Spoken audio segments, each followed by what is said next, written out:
ఎడారిలో జలధారలు. రచన doctor K. Job Sudarshan. తన మహత్తు గల మాట చేత సమస్తమును నిర్వహించుచు. హెబ్రీ 1:3-4. దేవుడు ఈ భూమండలాన్ని శూన్యంలో నిలిపాడు. సృష్టి స్థితి లయకారుడు ఆయనే. ఈ అఖిలాండ కోటి బ్రహ్మాండాన్ని ఆయన తన వాక్కు చేత నిర్వహిస్తున్నాడు. ఈ తలంపుతో పులకించి భక్తుడు ఇలా తలపోశాడు. చిన్నపిల్లవాడు అల్లెతాడును బొంగరానికి చుట్టి గిర్రున తిప్పినట్టు మహాదేవుడు ఈ భూగోళాన్ని తన భుజబలంతో బొంగరంలా తిప్పాడట. మరి ఈ పరిభ్రమణం కొంతకాలానికి ఆగిపోతే ఈ గోళం ఎటువైపుకి ఒరుగుతుందోనని సంభ్రమాచార్యాలతో భక్తుడు విధాతను అడుగుతున్నాడు. జాష్వా ఫిరదౌసి. సృష్టించడమే కాదు, భూమిని అందులో జీవరాశులను ఆయనే నిర్వహిస్తున్నాడు.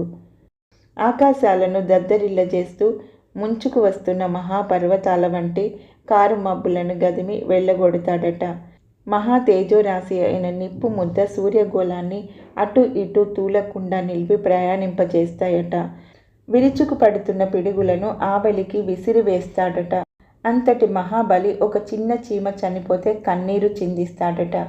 తన చల్లని చేతిని నీ తలపై ఒక నిమిషం ఉంచాడు. నీ దుఃఖంలో నువ్వు గమనించావా?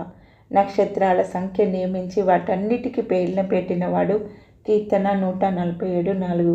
భూమికి ఆజ్ఞ ఇచ్చేవాడు, బడగండ్లు విసిరేవాడు.